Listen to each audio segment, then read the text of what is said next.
बहुत स्वागत है दोस्तों आपका आज के इस मार्केट एनालिसिस के वीडियो में।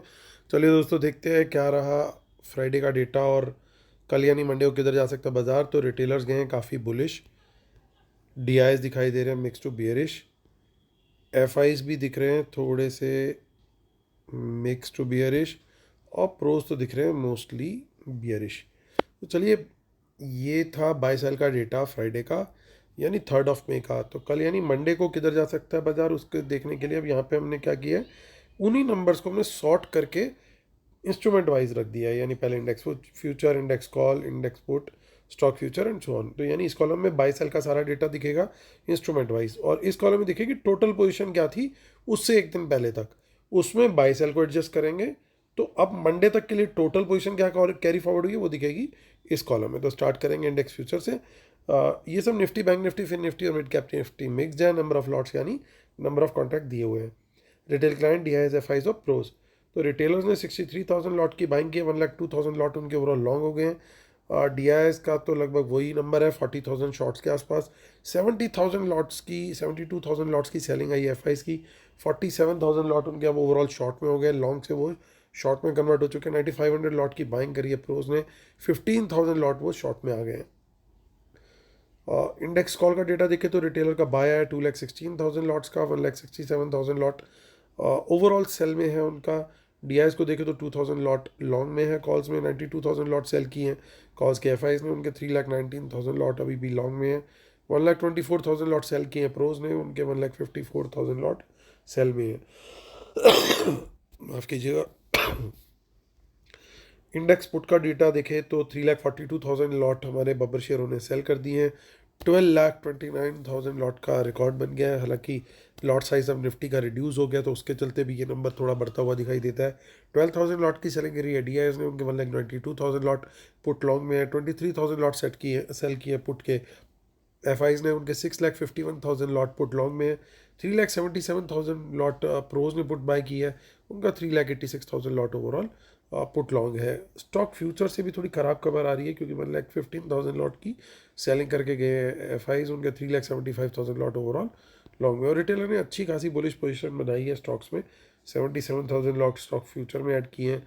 1,44,000 लॉट कॉल ऐड करी हैं, 67,000 लॉट पुट से सेल करी है। यानी स्टॉक्स में काफ़ी अच्छे बुलिश गए। स्मार्ट मनी ने ठीक इसका अपोजिट किया है। चलिए चलते हैं अब कैश मार्केट का डेटा देखते हैं पहले, उसके बाद चलेंगे ऑप्शन चेन पर। डीआईएस ने 690 करोड़ का बाय किया है, 2,390 करोड़ के आसपास का सेल किया है एफआईज ने। यानी बैलेंस जो बाइंग करी है कैश मार्केट में वो भी रिटेलर करके गए हैं, लगभग अराउंड 1,700 ऑट करोड़ की। ऑप्शन चेन का डेटा देख लेते हैं फटाफट सीधे, ज़्यादा टाइम हम लोग वेस्ट नहीं करेंगे आज। थोड़ा सा मेरी तबीयत भी ख़राब है, इसके चलते आज मुझे अपनी जो वेबिनार था वो भी मैंने शिफ्ट किया है टू द नेक्स्ट संडे। और देखते हैं सीधा मार्केट को 22,475 पे हुआ है मार्केट क्लोज। और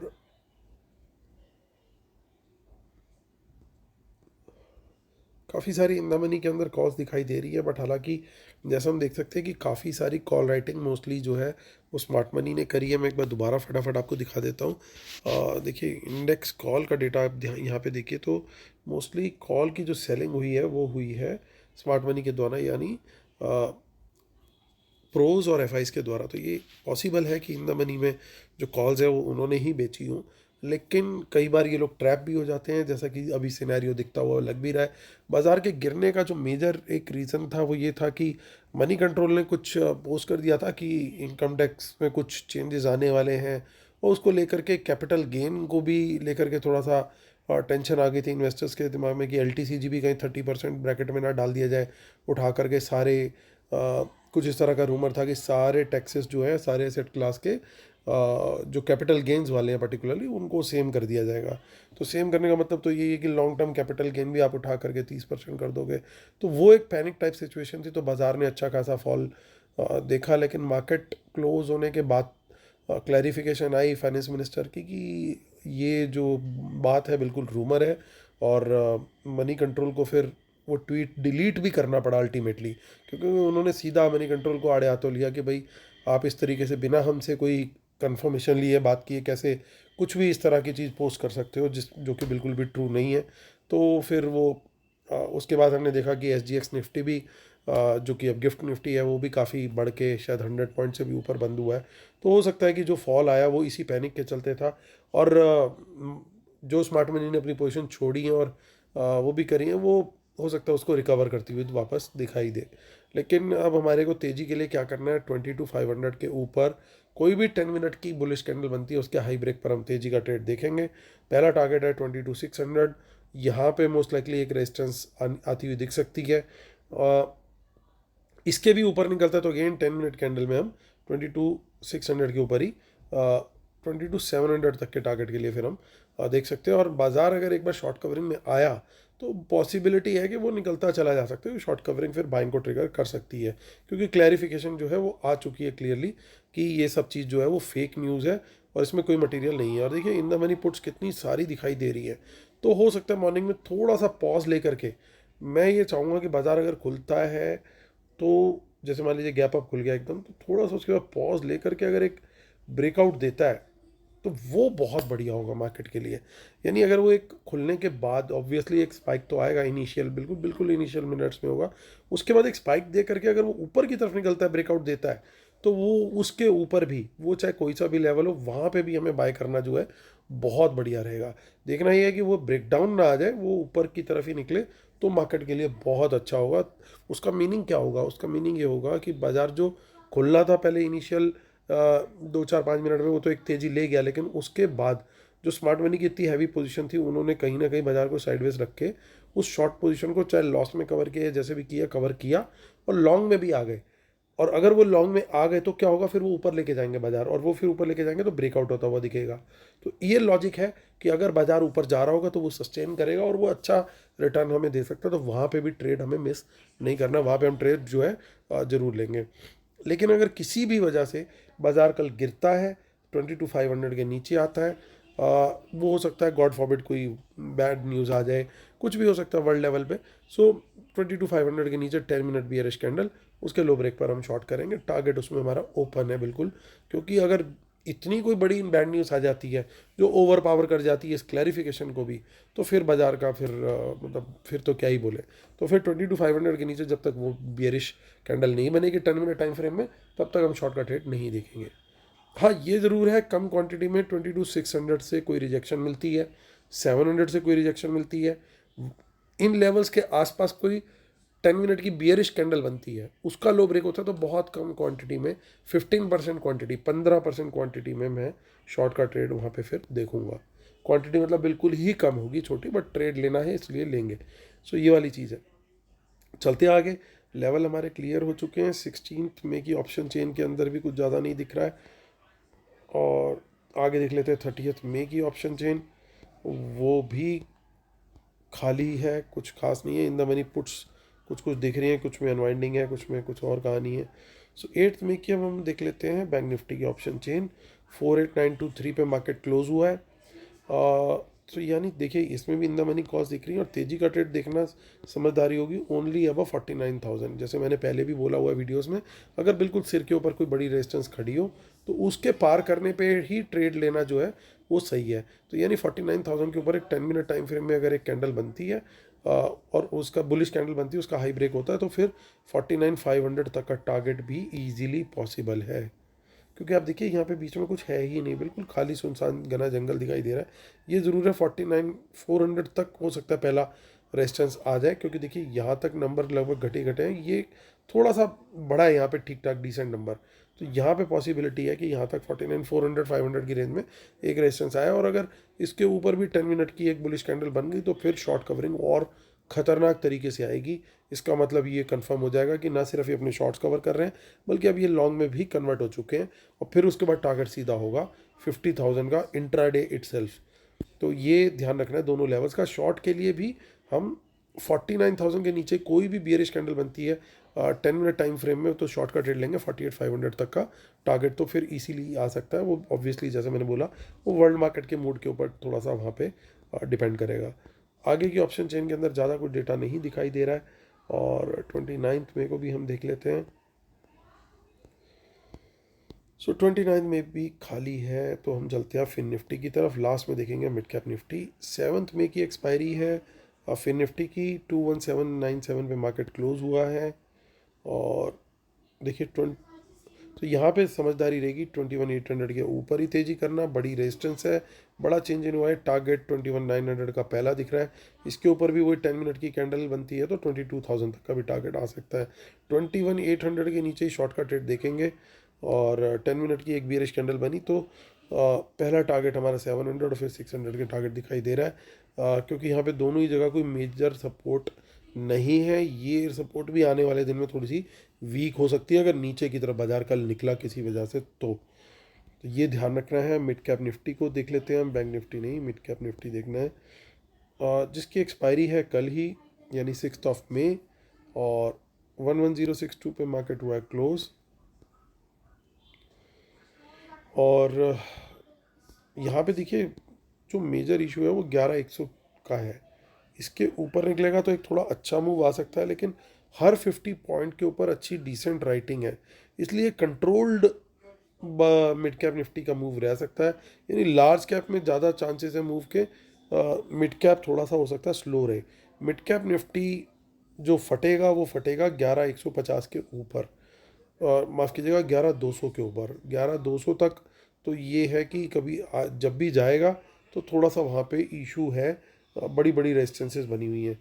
जो मेजर मूव आ सकता है वो इसके ऊपर ही आना चाहिए, हालांकि 11,150 भी एक डिसेंट लेवल है, इसके ऊपर भी एक 10 मिनट की कैंडल अगर क्लोज हो गई तो वहाँ पे भी एक मेजर शॉर्ट कवरिंग ट्रिगर हो सकती है, क्योंकि सबसे बड़ा चेंज इन ओआई जो है वो यहाँ पे है। टोटल ओआई तो डेफिनेटली 11,200 पे है, लेकिन सबसे बड़ा चेंज इन ओआई 11,150 पे, यानी राइटर का सबसे ज़्यादा हाईएस्ट कॉन्फिडेंस जो था वो इस लेवल पे था। तो इस लेवल पे होने का मतलब ये है कि जब ये लेवल भी ट्रिगर हो गया, निकल गया, फिर उसके बाद ये बाजार जो है रुकेगा नहीं। मिड कैप निफ्टी 11,150 मुझे थोड़ा सा ज़्यादा क्लियर यहाँ पे मेजर रेजिस्टेंस दिखाई दे रहा है। नीचे की तरफ 11,050 के नीचे शॉर्ट का ट्रेड हमारा ओपन रहेगा, 11,000 का टारगेट रहेगा। 11,000 के भी नीचे निकलता है 10 मिनट बियरिश कैंडल के लो ब्रेक पर, वहाँ पे भी शॉर्ट करेंगे, और 100 पॉइंट का इजी टारगेट फिर वहाँ पे भी आ सकता है। चलिए चलते हैं अब हम फटाफट अपने वीडियो को कंक्लूड करने से पहले रूल्स और डिस्क्लेमर पढ़ लेते हैं, जिसके बिना हम अपने सेटअप को कंप्लीट नहीं मानते हैं। और हमारा जो वेबिनार है दोस्तों वो अगले संडे के लिए शिफ्ट हो गई है due to my ill health. So तो जो लोग ज्वाइन करना चाहते हैं अभी एनरोल कर सकते हैं। 12 मई को वेबिनार है, और जो भी एनरोल कर रहे हैं उन्हें लाइव एनालिसिस और ट्रेड्स हमारे लगातार मिल रहे हैं, और मिलते रहेंगे अगले 2 महीने तक। वेबिनार से अगले 2 महीने तक मिलते रहेंगे। हमारा फ्री टेलीग्राम चैनल को भी जरूर ज्वाइन कीजिए, और हमने जो फ्री प्रीमियम कोर्स ज्वाइन किया है उसको जरूर आप शेयर करें अपने दोस्तों के साथ। खाली आप प्लेलिस्ट का पहला जो वीडियो था अगर उसको भी शेयर कर देंगे तो बाकी के तो वीडियोस वो खुद देख सकते हैं। तो आप एटलीस्ट एक वीडियो उनके साथ शेयर करते हैं, बाकी दे कैन एक्सप्लोर देमसेल्व्स। तो चलिए आते हैं अब कंक्लूड करते हैं। तो इंडेक्स फ्यूचर का डेटा तो बड़ा क्लियर है। यहाँ पे ये सारी चीज़ें जो है ना दोस्तों, इस डेटा के अंदर एक प्रॉब्लम क्या है कि ये डेटा जो था उस रूमर के बेस पे, उस रूमर को एक रियलिटी मान करके उसके ऊपर लिए गए एक्शंस की वजह से है। तो और क्लैरिफिकेशन आया मार्केट के बाद में, तो हमें ध्यान रखना पड़ेगा बहुत सारी चीज़ों का। जो मैं एक बार सारी चीज़ें दिखा देता हूँ उसके बाद हम उसे कंक्लूड करते हैं। अब देखिए यहाँ पे भी बाइंग है, लेकिन उसके अगेंस्ट राइटिंग है, तो मोस्टली ये राइटिंग ज़्यादा करके गए हैं। राइटिंग बहुत हैवी है इनकी। ओवरऑल जरूर थोड़े से एफ आई पॉजिटिव है, लेकिन उनकी राइटिंग कहीं ना कहीं बहुत ज़्यादा है। अब पुट्स में भी, लेकिन वो पुट भी बेच के गए हैं एफ आईज एटलीस्ट, और उसके अगेंस्ट पुट बाय भी किया हुआ है इन्होंने। सो अगर मैं डेटा देखूँ तो डेटा ओवरऑल कुछ भी उसके अंदर पॉजिटिविटी नहीं दिखाई दे रही है। सो एक ही चीज़ अब हो सकती है कि यहाँ पे जो एफ आईज बुलिश हैं, एक तो वो, और जो डी आईज हैं हमारे जो कि हमेशा परमा बुलिश ही रहते हैं वो मोस्टली। सो ये दोनों जो है अगर इनको ट्रैप करने में कामयाब हो जाते हैं कल सुबह, तो फिर शॉर्ट कवरिंग होगी ट्रिगर। और वो कैसे कंफर्म होगा? वो कंफर्म होगा हमारे लेवल जब भी क्रॉस होंगे उनके ऊपर 10 मिनट की बुलिश कैंडल का हमें वेट करना है, तो हमें क्लैरिटी आ जाएगी कि भैया शॉर्ट कवरिंग चालू है।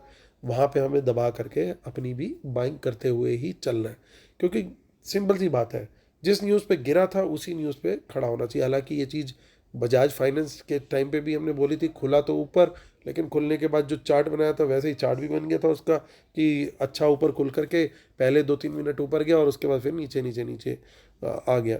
तो काफ़ी सारे गेन्स उसके जो है पेयर हो गए थे, हालांकि गेन शायद क्लोजिंग उसकी पॉजिटिव ही थी। बट बाज़ार के को लेकर के थोड़ी सी डिफरेंट बात यह है कि बाज़ार के अपने फंडामेंटल्स हैं। बाज़ार इस न्यूज़ के आने से पहले तक बहुत स्ट्रांग ही चल रहा था। ये चीज़ बजाज फाइनेंस के केस में नहीं थी, वो उस तरह की परफॉर्मेंस नहीं दे रहा था, जबकि बाज़ार हमारा लगातार आउट परफॉर्म ही कर रहा है और न्यू हाइज के आसपास ही चल रहा है। तो जब इतनी स्ट्रांग मूवमेंट में बाज़ार है ऑलरेडी और एक ख़राब न्यूज़ आती है जिसके चलते बाज़ार गिरता है, तो फिर बाज़ार उछल के वापस भी उतनी तेज़ी से आता है, क्योंकि ओवरऑल बुल ग्रिप तो बनी हुई थी। हाँ, ये ज़रूर है मॉर्निंग में जैसा मैंने वो चार्ट बोला कि उस तरह का एक चार्ट बन जाए, थोड़ा सा इन लोग को मौका मिल जाए अपनी पोजीशन कवर करने का, even if at a loss, तो फिर वहाँ से जो बाज़ार है ना, वो एक हमारे को एक अच्छी, ना सिर्फ एक कॉन्फिडेंस देगा, एक क्लैरिटी भी देगा कि ये अपनी पोजीशन एडजस्ट कर चुके हैं। हम इन्होंने जो लॉस बुक करना था या जो भी करना था अपनी पोजीशन को रिवर्सल में ला चुके हैं। तो हो सकता है ये थोड़ा ऊपर ले जा करके एक थोड़ा सा डिप मारने की कोशिश करे, घुमा दिया, थोड़ा नीचे भी लेके आ गए और फिर हो सकता है ऊपर लेकर के चले जाए। इस तरह का चार्ट भी बन सकता है। So anything is possible. हमें ध्यान क्या रखना है, जो पहले स्विंग टॉप बनेगा उसके ऊपर भी अगर एक 5-10 मिनट्स की कैंडल बनती है, जब ब्रेक होता है उसका हाई, उसके ऊपर भी उस तरह की एक कैंडल बनती है, उसका हाई ब्रेक होता है, तो वहाँ पे भी हम एंट्री ले सकते हैं। तो we have to be very watchful. तो एक तो लेवल को देखना है और एक इस तरह का जो हमें ब्रेकआउट मिलेगा, चाहे ये वाला बनाया मैंने, चाहे ये वाला जो बनाया था, तो इन दोनों में से जो भी ब्रेकआउट हमें मिलेगा तो वहाँ पे हमें एंट्री ले करके अपना काम अकॉर्डिंगली करना है। तो ये दोस्तों आज का हो गया वीडियो। उम्मीद करता हूँ आप लोग को पसंद आया होगा। प्लीज़ लाइक शेयर सब्सक्राइब जरूर कीजिएगा, और जिन्होंने अभी तक कोर्स को अपने दोस्तों को फॉरवर्ड नहीं किया, आज आप लोगों से रिक्वेस्ट है, प्लीज़ आज जरूर फॉरवर्ड कीजिए। तो चलिए दोस्तों, उम्मीद करता हूँ आप लोग को वीडियोस पसंद आ रहे होंगे। प्लीज़ कल होती है मुलाकात, तब तक के लिए टेक केयर, बाय बाय।